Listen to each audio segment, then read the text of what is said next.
오늘 이 시간 하나님께서 우리에게 주시는 생명의 말씀은 예레미야 52장 24절에서 34절까지의 말씀입니다. 예레미야 52장 24절에서 34절까지의 말씀, 제가 하나님의 말씀을 받들어 봉독하겠습니다. 사령관이 대제사장 스라야와 부제사장 스바냐와 성전 문지기 세 사람을 사로잡고 또 성 안에서 사람을 사로잡았으니 곧 군사를 거느린 지휘관 한 사람과 또 성중에서 만난 왕의 내시 7명과 군인을 감독하는 군 지휘관의 서기관 하나와 성 안에서 만난 평민 60명이라. 사령관 느부사라단이 그들을 사로잡아 리블라에 있는 바벨론의 왕에게 나아가매 바벨론의 왕이 하맛단 리블라에서 다 쳐 죽였더라. 이와 같이 유다가 사로잡혀 본국에서 떠났더라. 느부갓네살이 사로잡아간 백성은 이러하니라. 제7년에 유다인 3023명이요 느부갓네살의 18째 해에 예루살렘에서 사로잡아간 자가 832명이요 느부갓네살의 제23년에 사령관 느부사라단이 사로잡아간 유다 사람이 745명이니 그 총수가 4600명이더라. 유다 왕 여호야긴이 사로잡혀 간 지 37년 곧 바벨론의 에웨일무로닥 왕의 즉위 원년 12째 달 25째 날 그가 유다의 여호야긴 왕의 머리를 들어주었고 감옥에서 풀어주었더라. 그에게 친절하게 말하고 그의 자리를 그와 함께 바벨론에 있는 왕들의 자리보다 높이고 그 죄수의 의복을 갈아입히고 그의 평생 동안 항상 왕의 앞에서 먹게 하였으며 그가 날마다 쓸 것을 바벨론의 왕에게서 받는 정량이 있었고 죽는 날까지 곧 종신토록 받았더라. 오늘은 동트기 전이 가장 어둡다라는 제목으로 하나님 말씀 증거하도록 하겠습니다. 오늘은 예레미야서의 마지막 본문입니다. 52장 24절부터 34절까지의 본문을 우리가 함께 은혜를 나누고자 하는데요. 크게 두 가지 사건을 성경은 주목합니다. 24절부터 30절까지는 유다 백성들이 약속의 땅인 가나안 땅에서 추방되는 내용이 구체적으로 그려지고 있으며 31절부터 34절까지는 바벨론으로 사로잡혀 갔던 여호야긴이 특별 사면을 받는 내용이 그려지고 있습니다. 오늘 우리는 성경이 주목하는 그 시선을 따라가며 지금 예레미야서를 이 성경 전체는 마무리하면서 우리에게 주고자 하는 메시지가 무엇일지를 함께 살펴보고자 합니다. 바벨론의 사령관이었던 느부사라단은 예루살렘을 점령하고 철저하게 파괴한 이후에 예루살렘에 남아있던 지도자들을 모두 체포하게 됩니다. 이때 사로잡힌 지도자들이 누구였는지가 24절과 25절에 나오는데 24절과 25절을 보시면 사령관이 대제사장 스라야와 부제사장 스바냐와 성전 문지기 세 사람을 사로잡고 또 성 안에서 사람을 사로잡았으니 곧 군대를 거느린 지휘관 한 사람과 또 성중에서 만난 왕의 내시 7명과 군인을 감독하는 군 지휘관의 서기관 하나와 성 안에서 만난 평민 60명이라. 유대인 종교 지도자 그룹인 이 제사장들 중에서 가장 수석 제사장인 이 대제사장과 차석 지도자인 부제사장을 사로잡았습니다. 그리고 성전 문지기로 번역되어 있어서 우리는 낮은 직책인가 생각할 수도 있는데요. 원어를 보면 히브리어 하사프라는 단어가 쓰여 있는데 이것은 성전의 문지방을 가리킵니다. 유대인들은 성전의 문지방은 거룩한 하나님의 권능이 오시는 이 하나님의 임재를 상징하기 때문에 그곳을 지키는 직책을 매우 중요시했습니다.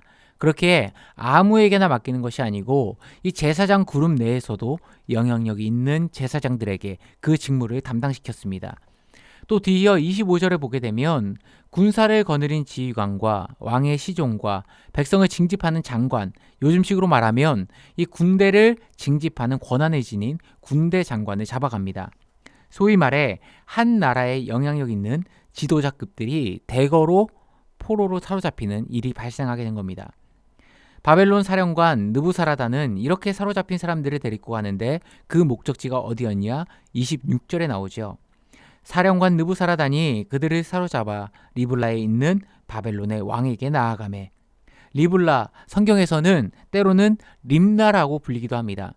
요시야 넷째 아들인 여호아스가 애굽의 바로의 느고에 의해서 이 감옥에 사로잡혔던 장소가 바로 이 림나, 오늘 성경은 리블라 지역이라고 이야기합니다. 이곳에 작전사령부를 설치한 이 느부갓네살 앞으로 그의 군대 사령관인 느부사라단이 지금 사로잡힌 이 유다의 지휘관급들을 대거로 끌고 간 겁니다. 그런데 그들을 본 느부갓네살은 어떻게 반응하죠? 그들을 다 죽여버립니다.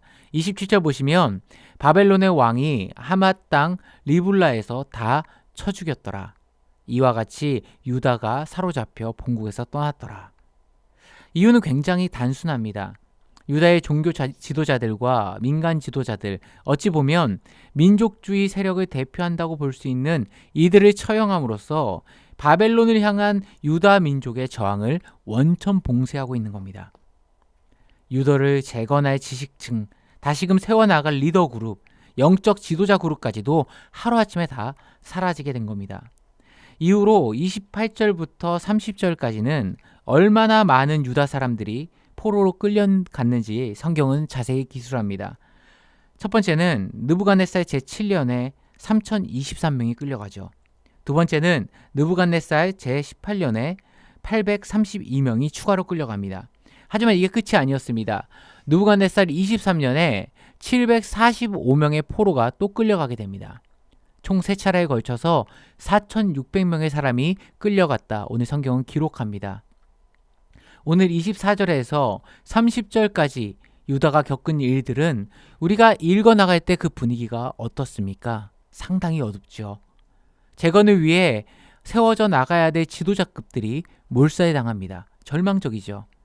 유다의 사람들이라도 좀 남아나야 어떻게 회성이라도 될 텐데 8년 9년 주기로 사람들을 포로로 끌려갑니다. 오늘 본문에서는 4,600명이 끌려갔다 기록하지만 열왕기하 24장에 보면 그 수는 18,000명이라고 기록하고 있습니다. 아마도 52장에서는 이 남자의 인원수만 계수했던 것으로 보입니다.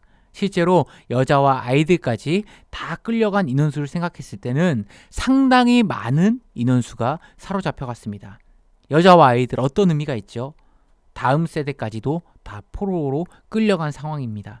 너무나도 그 미래가 깜깜하게 느껴지지 않습니까? 이런 본문의 분위기를 뒤집는 내용이 31절부터 34절까지 나옵니다. 그 내용은 뭐냐면 제가 읽어드리겠습니다. 유다왕 여호야긴이 사로잡혀간 지 37년 곧 바벨론의 에위무로다 왕의 즉위 원년 12째 달 25째 날 그가 유다의 여호야긴 왕의 머리를 들어주었고 감옥에서 풀어주었더라. 이제 바벨론의 에위무로다 왕이 즉위하는 그 원년 첫째 해 12개월 된 그 25째 날에 이 유다에 사로잡혀갔던 여호야긴의 왕의 머리를 들어주었다. 이거는 뭐냐면 그 명예를 복직시켜 주었다. 회복시켜 주었다. 이런 일화가 기록된 겁니다. 여호야긴은요. 아버지 여호야김이 죽은 후 바벨론에서 예루살렘이 포위된 상태에 18세의 왕으로 등극합니다. 그런데 너무나도 안타까운 것이 왕으로 등극한 상태가 어떤 상태였냐? 바벨론에 포위가 돼 있는 상태였고 즉위하자마자 3달을 버티다가 결국에는 항복하고 바벨론으로 끌려가게 됩니다. 그렇게 끌려간 지가 37년이 지나간 겁니다. 그러면 18살의 왕이 돼서 37년이 지나갔다. 그러면 이 사건이 일어났을 때의 나이는 몇 살이란 거예요? 55살입니다. 그가 55살 되던 해 바벨론에 끌려온 지 37년째 되던 해 바벨론의 왕권이 바뀌게 됩니다. 에위무로다 왕이 바벨론 왕이 되는데 자신의 즉위식을 기념해서 특별 선물을 베푸게 됩니다. 이거는요 고대 근동뿐만 아니라 우리나라 역사에서도 자주 반복되는 일입니다. 왕의 인애와 관용이 얼마나 넓은지를 보여주기 위함인데요. 요즘에도 대통령 특별 사면이라는 게 있지 않습니까?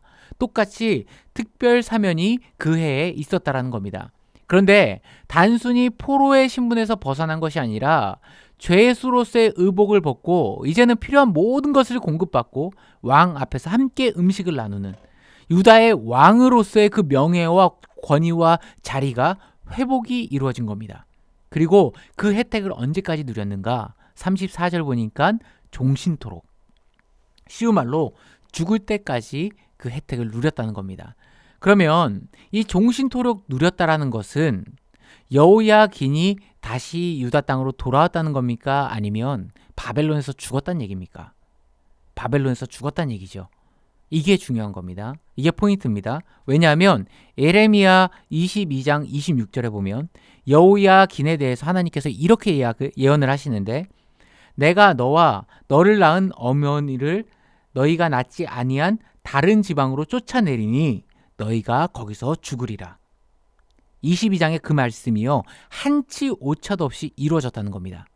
하나님의 말씀은 반드시 성취된다. 이것은 무엇을 의미하죠? 예레미야를 통해서 바벨론 포로 70년이 지난 후에 돌아오겠다라는 그 약속 역시 반드시 성취된다는 겁니다. 하나님의 말씀은 반드시 우리 가운데 하나도 떨어짐 없이 이루어진다는 것입니다. 그리고 이 여호야긴이 포로된 신부에 대해서 자유한 모습, 왕족으로 명예와 신분을 회복하고 왕과 함께 식사를 나누는 그 회복됨의 모습을 통해서 뭘 우리는 소망할 수 있습니까? 장차 하나님 때에 이스라엘이 여호야긴처럼 자유함을 누리고 회복되는 그 말씀 역시 성취될 것이다. 이스라엘 절망 가운데 빠진 그 백성들에게 예표로서 보여주신 계신 겁니다. 오늘 말씀을 정리하도록 하겠습니다. 지금 코로나로 인해 2020년 너무나도 깜깜하게만 느껴졌던 한 해입니다. 또 이 질병이 언제 끝날까 학수고대하면서 기다리다 보니 이제는 어느덧 11월입니다. 하지만 오늘 말씀을 통해 우리가 기억해야 될 것은 그렇게 어둡고 참담한 유다 백성들의 현실 속에서도 하나님의 약속의 시간은 어김없이 흘러갔다라는 것입니다. 그리고 하나님이 정하시고 계획하신 그때는 반드시 왔다라는 것. 하나님의 말씀은 한치 오차도 없이 반드시 성취된다라는 것입니다. 그렇다면 오늘을 살아가는 우리 어떻게 살아야 되겠습니까? 어지러워져 있는 지금 상황에 우리의 마음에 눈을 두고 우리의 생각을 두고 우리의 모든 걱정과 근심을 그곳에 두는 것이 아니라 두려워하지 말라, 내가 너와 함께함이라 말씀하시는 그 약속의 말씀 붙들고 이 하루를 담대히 주님을 의지하며 살아가야 되지 않겠습니까? 환경보다 하나님의 말씀을 더 의지하고 신뢰하는 거룩한 주의 종들 되시길 간절히 소망합니다. 함께 기도하시겠습니다. 사랑과 은혜가 풍성하신 하나님 아버지, 오늘 우리에게 주어진 이 하루를 살아갈 때 우리에게 주어진 환경이 어둡고 캄캄해 보일지라도 풀은 마르고 꽃은 시드나 주의 말씀은 영원하다라는 그 주님의 말씀 붙들고 이 하루를 철저히 주님만을 의지하며 신뢰하며 나아가는 주의 백성들 되게 하여 주옵소서. 말씀이 우리의 발걸음을 주장하게 하시고 말씀이 우리의 생각과 마음을 주장하게 하셔서 어떤 환경이 내게 다가온다 할지라도 주님만을 온전히 바라볼 수 있는 믿음의 눈을 우리에게 주옵소서. 또한 코로나19로 인해 중단되었던 예배가 회복되는 과정 가운데 있사오니 영혼의 모든 성도들 이 시간 주님의 현장에 나와 예배드림에 목마름과 갈급함을 주시고 함께 모여서 예배하는 그 순간 주의 성령의 뜨거운 임재가 충만하게 경험되는 살아있는 예배 현장이 될 수 있도록 주님 함께하여 주옵소서. 오늘 하루 성도의 발걸음이 머무는 자리마다 주의 향기가 드러나게 하시고 우리 성도님들 살아가는 그곳마다 하나님의 영광이 드러나는 그리스도의 편지가 되게 하여 주옵소서. 이 모든 말씀 우리 주 예수 그리스도의 이름으로 기도드리옵나이다. 아멘.